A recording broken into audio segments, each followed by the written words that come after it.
Hola amigos, ¿cómo están? Buenos días, buenas tardes, buenas noches. Depende en qué momento estén viendo este pequeño proyecto que se llama Descubriendo Libros. El que les habla es Axel Rubianes. Y en esta oportunidad vamos a continuar con lo que es el análisis del libro de bombas centrífugas que venimos desarrollando en el video uno y video 2. Estaremos hablando sobre las partes características ya de una bomba centrífuga. Estaremos haciendo referencia a algunos términos que se usan durante la instalación. También estaremos comentando las alturas representativas durante la instalación de bombas y para finalizar estaremos resolviendo un pequeño cálculo sobre lo que es altura manométrica durante la instalación o para la selección de la bomba centrífuga. Sin nada más que decirles, vamos a empezar. En esta primera presentación podemos ver que tenemos una bomba centrífuga que está presentado en corte desde una vista frontal, ¿no? Lo hicimos de esta manera para poder ver las diferentes partes que compone una bomba centrífuga. Entonces, empecemos con la identificación. Vamos a, vamos a hacer con esto, ¿ya? En el punto uno nos dicen que está el cuerpo de la bomba. El cuerpo de la bomba es todo lo que está sombreado, como pueden ver, todo sombreado de color oscuro, que es la parte característica de la bomba, con su forma característica de la voluta, ¿no? Luego en el punto 2 podemos observar que es el rodete o el impulsor de la bomba, o el impulsor que se encuentra en este punto. Tenemos el tapón del manómetro en la zona de impulsión, en este punto superior. Sin embargo, por lo general, por lo que he llegado a ver, en este punto ponen cebadores de aire para la bomba y el manómetro va en la zona de impulsión dentro de las tuberías, en una conexión saliente de las tuberías de impulsión, ¿no? Igual, acá tenemos el tapón de manómetro. Digamos. Tenemos el eje de la bomba, que es este punto, atraviesa todo lo que es la bomba y con su correspondiente chaveta para el acoplamiento correspondiente a lo que es el motor. Luego podemos observar el rodamiento del lado bomba y el rodamiento lado motor. En este caso es un impulsor en voladizo por la posición de los rodamientos. Podemos ver otra parte que es el tapón de vacío de la bomba que se encuentra en la parte inferior, que en algunos casos también se puede usar en casos especiales para un tipo de cebado, ¿no? Para retirar todo el líquido y nuevamente cebar la bomba. Tenemos el pie de apoyo, el soporte palier, que es este punto. Tenemos la tuerca de sujeción de rodete que fija el impulsor de la bomba, ¿no? En este punto que se encuentra. Y para finalizar, podemos observar el lado de aspiración, que es en este punto, o sea, el lado de aspiración o succión de la bomba que va hacia nuestra cisterna y tenemos la zona de impulsión que está en esta parte superior, que ya dirige la niplería o las tuberías hacia el punto B que va a bombear el equipo. Vamos a borrar todo. Ese es referente a la presentación, la primera presentación. Luego tenemos algunos términos usados durante la instalación de las bombas que se realizan que se realizan, ¿no? Por ejemplo, tenemos a la altura geométrica, que nos representa la altura vertical comprendida entre el nivel del líquido a elevar hasta el punto más alto, ¿ya? Luego tenemos la altura de aspiración o la altura de succión, que también se le conoce en otros puntos, que comprende la distancia desde el nivel del líquido hasta el eje de la bomba. Luego podemos encontrar la altura de impulsión, que ya es la zona de trabajo de la bomba donde va a llevar el líquido a bombear. Se mide desde el eje de la bomba hasta el punto máximo de elevación. Luego podemos encontrar lo que es la altura manométrica, que es la suma, ¿no? La suma de la altura geométrica más las pérdidas de carga que puede existir las pérdidas de carga que puede existir en la instalación de la bomba, de la bomba centrífuga. Hacemos referencia también a las pérdidas de carga, como aquellas pérdidas que se dan por el rozamiento de líquido con las paredes de las tuberías, válvulas, codos en general, o cualquier accesorio que se use durante la implementación del sistema, ¿no? Entonces, acá en este gráfico podemos observar las diferentes partes mencionadas. Vamos a hacer un pequeño seguimiento. Tenemos, tenemos, el, tenemos la altura de impulsión que corresponde al eje de la bomba hasta el punto más alto a bombear, que está aquí. Altura de aspiración, ahí también está el nombre, se pueden guiar para hacer un simple seguimiento. Altura de impulsión, de aspiración, de impulsión. Luego tenemos la altura de aspiración o la altura de succión, que representa desde el nivel alto del líquido hasta el eje de la bomba, hasta acá, altura de aspiración, o succión, llamémoslo, succión. Aquí estaría pendiente hallar lo que es la altura geométrica, que sería la suma de la altura de impulsión más la altura de aspiración, ¿no? Que estaría en este punto, que representaría este punto de acá hasta acá. Sería la altura geométrica. Luego nos dice que está la altura manométrica, que representa la altura de aspiración, la altura de impulsión, más las pérdidas de cargas correspondientes que puede existir en todo el sistema, por rozamiento del líquido con los diferentes accesorios o las tuberías, ¿no? Esas son las diferentes alturas comentadas. Sí. También nos habla en este pequeño gráfico algunas partes características que lo vimos en el video pasado, como son las válvulas de compuerta, para aperturar y cerrar lo que es en el lado de impulsión. Luego tenemos la válvula de retención para evitar los golpes de ariete cuando hacemos un corte brusco o un corte brusco de la circulación del agua por la velocidad acumulada. Luego tenemos la válvula de pie para evitar los vacíos en el lado de succión y evitar, ¿no?, que la bomba pueda succionar vacío y en el peor de los casos se pueda quemar, ¿no?, por vacío. Esas serían las partes características y de lo mencionado en la diapositiva anterior. Pasemos a la siguiente. Luego podemos observar, siguiendo con los términos básicos, nos hablan un poco referente al caudal. El caudal es el volumen del líquido elevado por una unidad de tiempo, ¿no? En este caso, que pasan sobre las niplelías correspondientes. Se expresa en metros cúbicos por hora o también puede ser expresado en litros por minuto. Luego tenemos la curva característica de una bomba. Esta curva representa las diferentes etapas por las que una bomba puede funcionar. Una bomba no tiene un solo punto de funcionamiento, sino una infinidad de ellos y eh, va a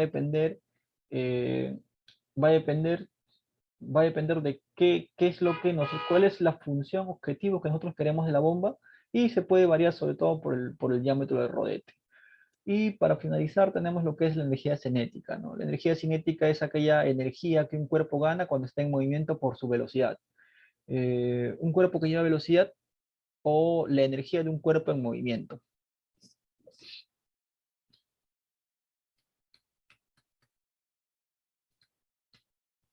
Un momento, por favor. Ya.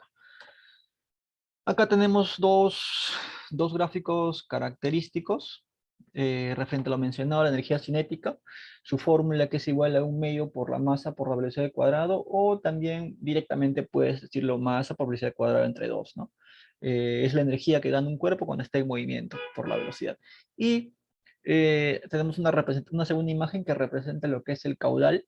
Nos dijeron que el caudal es es el volumen que puede atravesar este cuerpo en un tiempo determinado. Por eso dicen que es metros cúbicos por hora.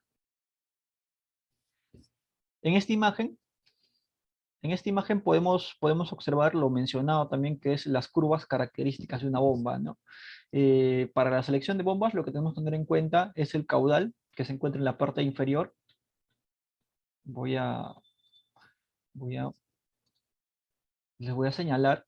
Tenemos que tener primero en cuenta el caudal, que se encuentra en esta parte, y la altura de elevación que queremos de nuestra bomba, ¿no? Entonces, teniendo esos dos datos, nosotros vamos a poder determinar la potencia de la bomba que vamos a tener y cuánto va a ser el diámetro del impulsor. Como pueden ver, como ya les comenté, tenemos lo que es la altura, el caudal de la bomba dado en metros cúbicos por hora o galones por minuto. Luego tenemos los diámetros de los diferentes impelentes, dependiendo, dependiendo el caudal que vamos a elevar.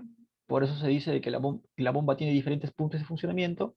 Luego tenemos las eficiencias correspondientes y las potencias. Entonces, por ejemplo, si nosotros quisiéramos un caudal de 75 metros cúbicos por hora, elevarlo quizás a 60 metros de altura, estaríamos hablando, hacemos un cruce, estaríamos hablando, a ver,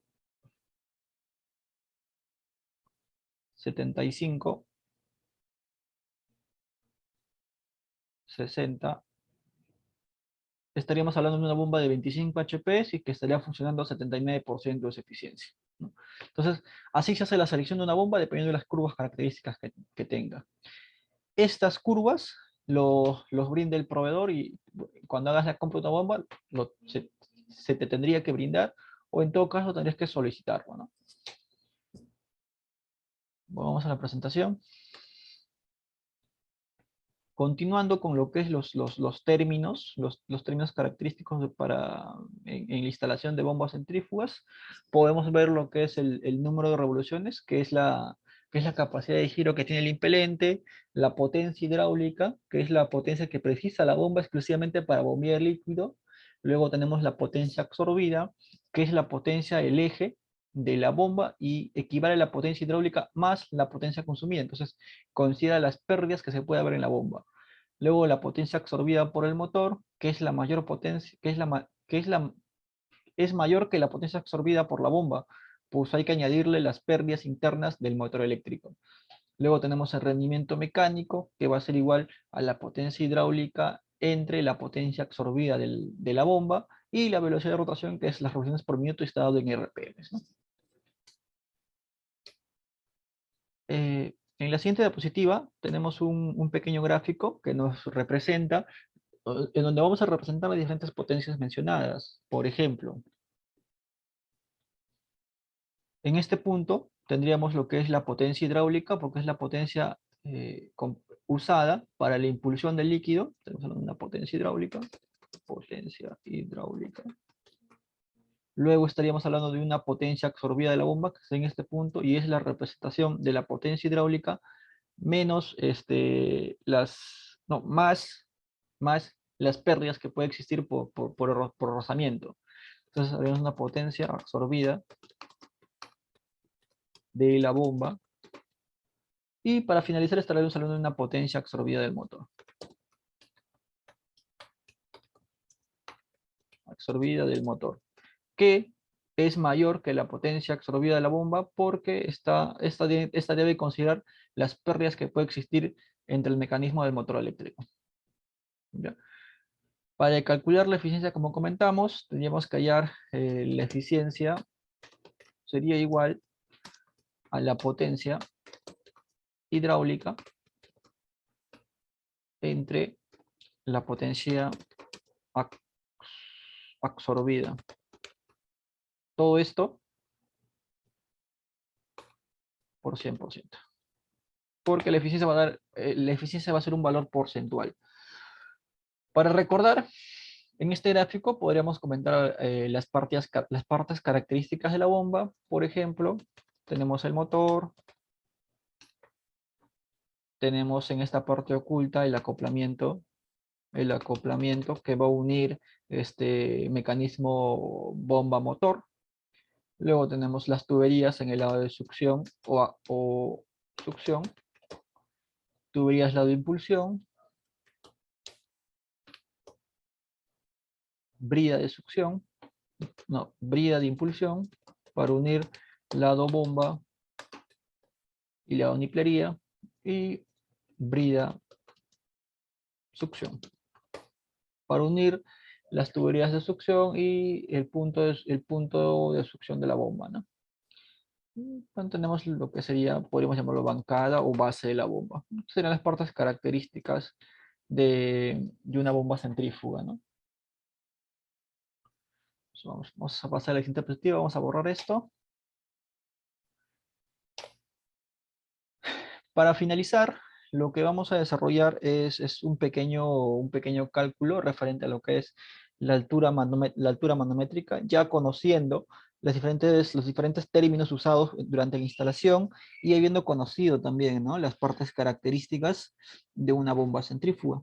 Entonces, vamos primero a hacer lo que es algunas observaciones del problema, luego vamos a pasar a la identificación de las partes ya vistas en este pequeño gráfico. Y para finalizar, vamos a calcular las pérdidas y la altura manométrica total. ¿Ya? Entonces, algunas observaciones que nos dice el problema es que debemos considerar que por lo general, cuando se instalan bombas centrífugas, llamamos la boca de succión y la boca de impulsión de la bomba va a ser menor, va a ser de menor diámetro que las tuberías utilizadas. En ese caso, en el lado de succión se tendrá que colocar se tendrá que colocar un difusor excéntrico y en el lado de impulsor un difusor concéntrico, ¿ya? Y la distancia de estas va a ser 7 veces la diferencia de los diámetros interiores de la tubería y la boca de succión o impulsión de la bomba.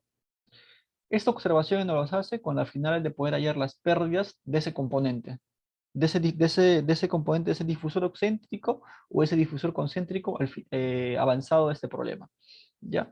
Entonces, para mencionarles, para que tengan un poco más de detalle, estaríamos hablando de difusor excéntrico de este punto y difusor concéntrico de este punto. ¿Por qué excéntrico? Por su forma característica, ¿no?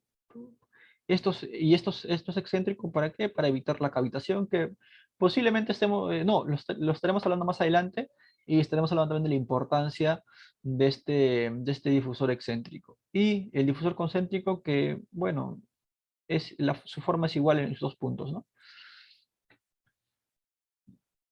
Entonces, ya habiendo visto esa observación, vamos a pasar a identificar las partes de esta instalación. Entonces, los datos del problema nos dicen que hay una longitud de impulsión total, una longitud de impulsión, que sería esta de acá,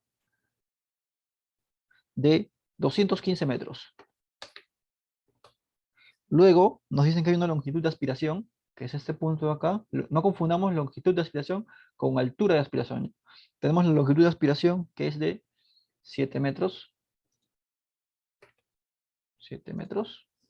Luego, el problema nos dice que el diámetro de tubería de impulsión, estamos hablando de este punto, diámetro de tubería de impulsión, serían de 125 milímetros. Y el diámetro de tubería de aspiración sería de 150 milímetros. En este punto, tu diámetro, 150 milímetros.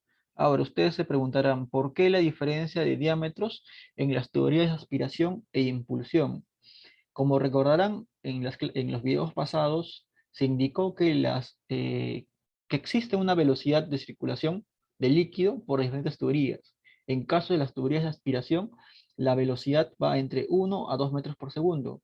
Y en caso de las tuberías de impulsión, va de 1,5 a 3 metros por segundo. Entonces, si nosotros queremos una velocidad menor en la tubería de aspiración, tenemos que aumentar el diámetro de la tubería, ¿ya? Entonces, para que sea más lento la aspiración de la bomba. Por otro lado, si queremos aumentar la velocidad de circulación del líquido, en la tubería de impulsión tenemos que reducir el diámetro, por eso es 125 minutos. Sin embargo, claro, esto implica mayores pérdidas de carga, ¿no? Por el rozamiento que puede existir de un menor diámetro. Sigamos con los datos que nos da el problema. Luego tenemos la altura de impulsión, que es esto de acá, la altura de impulsión, 32 metros. 32 metros. Luego nos dice una altura de aspiración de 5 metros, que está acá. 5 metros. Y para finalizar, nos dicen que el caudal que nosotros requerimos de esta bomba es de 100 metros cúbicos por hora. A partir de esos datos, nos están pidiendo que hallamos la altura manométrica. Entonces, nosotros sabemos que la altura manométrica es igual a la altura geométrica más las pérdidas de carga, y que la altura geométrica es igual a la altura de aspiración más la altura de impulsión. Entonces, a partir de esas fórmulas, nosotros podemos decir que para poder calcular la altura manométrica, nos está pendiente lo que es hallar las pérdidas de carga en el lado de impulsión y las pérdidas de carga en el lado de aspiración o succión, porque ya conocemos la altura geométrica, porque ya conocemos la altura de aspiración, que es esta, de 5 metros, y la altura de impulsión, que es de 32 metros. Sin embargo, no conocemos las pérdidas de carga. Entonces, para saber esas pérdidas de carga tanto en impulsión como en aspiración, podemos decir que nos está pendiente saber que la altura de aspiración, considerando pérdidas de carga, va a ser altura de aspiración, va a ser igual a la altura de aspiración más las pérdidas de carga en la aspiración. Y la altura en impulsión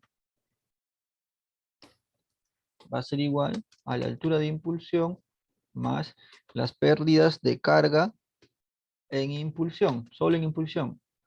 Entonces, si esta fórmula lo llevamos a la fórmula general, que es igual a la altura manométrica por la altura geométrica más la pérdida de carga, vamos a tener que la altura manométrica va a ser igual a la altura de aspiración más las pérdidas de carga en aspiración más la altura en impulsión más las pérdidas de carga en impulsión más las pérdidas de carga en impulsión. Entonces, eso va a ser la fórmula general que nos va a poder determinar la altura manométrica total. Altura manométrica total va a ser igual a la altura de aspiración más las pérdidas de carga en aspiración más la altura de impulsión más las pérdidas de carga de impulsión. Nos va a dar como total la altura manométrica. Entonces, a partir de esta fórmula, empecemos a calcular las pérdidas correspondientes tanto en aspiración e impulsión. ¿Ya? Empecemos con, mm, empecemos con aspiración. Pérdidas de carga en aspiración. Va a ser igual a, eh, como ya les comenté, las pérdidas de carga va a ser igual al rozamiento del líquido que pasa por diferentes tuberías y accesorios que puede tener el sistema. Entonces tenemos que empezar a, a mencionar aquellos accesorios. En la aspiración que tenemos tubería recta, sí, tenemos un, un difusor excéntrico, por lo mencionado ya, tenemos una curva de 90 grados, de 150 milímetros, tenemos una válvula de pie y la longitud recta, ¿no? Que ya les comenté. Entonces pasemos a mencionar y cuánto es la pérdida correspondiente de estos. Tenemos el cono difusor, que según tabla, ya les voy a compartir luego en otro video, nos dice que representa 5 metros de pérdida de pérdida de carga en aspiración. Luego tenemos una curva de 90 grados que representa una pérdida de carga de 3 metros. Luego tenemos una válvula de pie que representa una pérdida de carga de 28 metros. Y para finalizar ya tenemos la tubería recta, que son los 7 metros de longitud de aspiración. Longitud de aspiración que representan los 7 metros. Entonces, total representado en tubería recta será a 43 metros. Y aquí nosotros tendríamos que irnos a la tabla. Hay una tabla de pérdida pérdida de cargas por cada 100 metros cúbicos por hora. Vamos eh, para poder analizar esta tabla, lo que vamos a necesitar es el caudal de la bomba y el diámetro de tubería.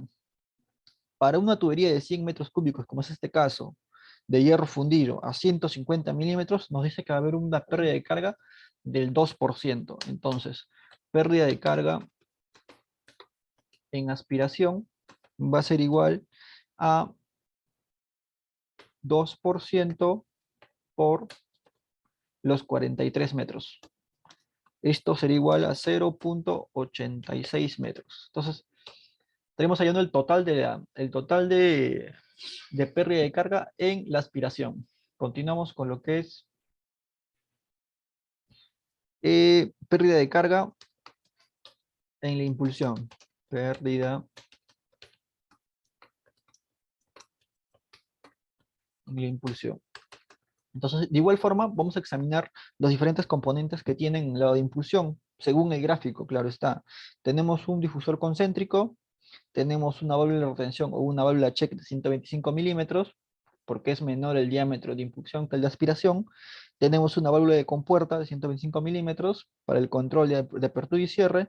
Tenemos la curva característica de 90 grados y tenemos la longitud total de la tubería de impulsión, que son 215 metros. Vamos a pasar a mencionarlos. Cono difusor. Por tabla nos dicen que representa a 5 metros de tubería lineal. Válvula de retención por tabla nos dicen que representa 20 metros de tubería lineal. Vamos a que sea más, para que se vea más centrado, vamos a jalar un poco. Ahí. Luego tenemos válvula de compuerta. Escrito mal. Válvula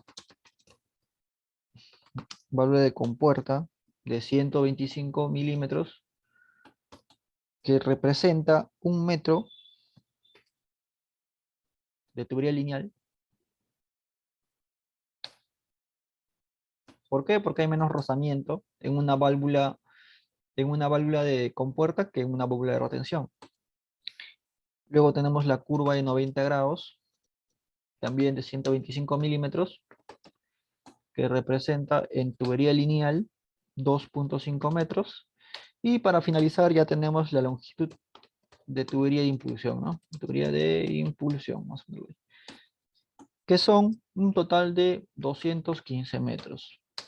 La suma total de estas longitudes lineales de tubería de 125 milímetros nos da que es 243.5 milímetros. ¿Ya?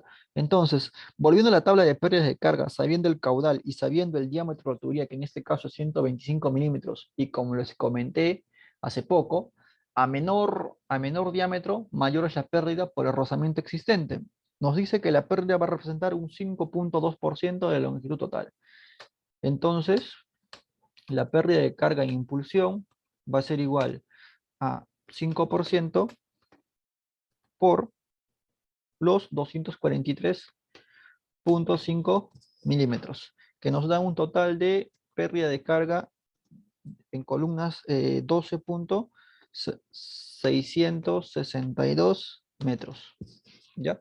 Entonces, ya tenemos lo que representa las pérdidas de carga en el lado de aspiración, las pérdidas de carga en el lado de impulsión, y ya tenemos la altura de impulsión y la altura de aspiración o succión.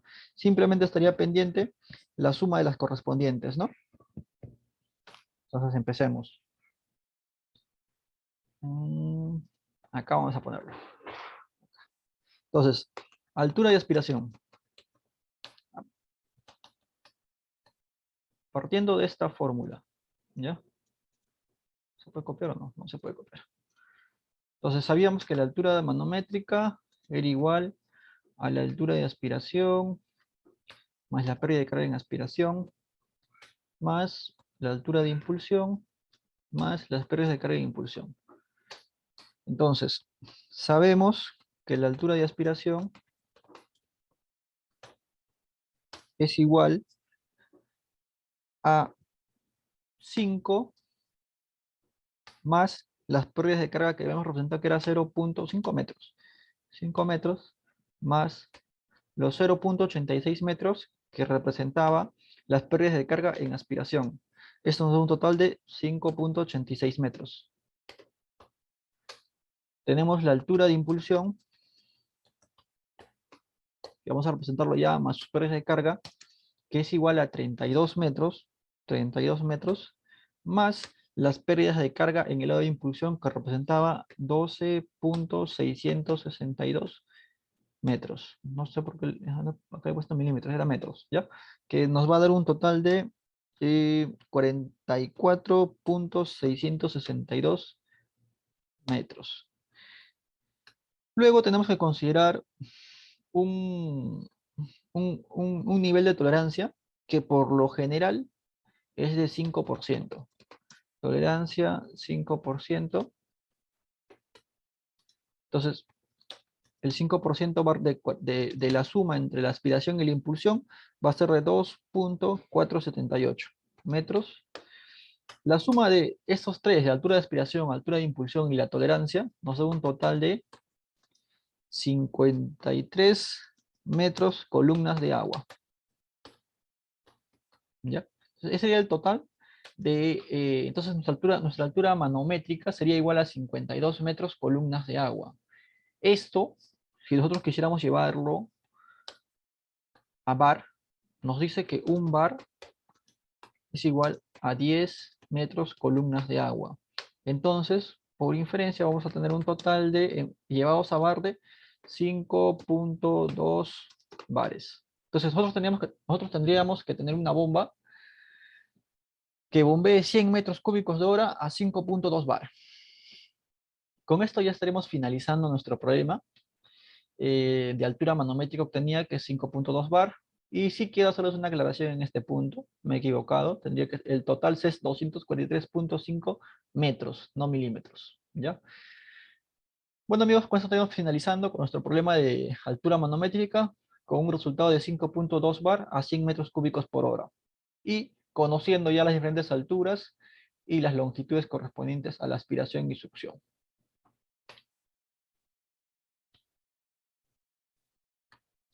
Bueno, sin más que decirles, yo agradezco su atención y me despido. Chau, chau.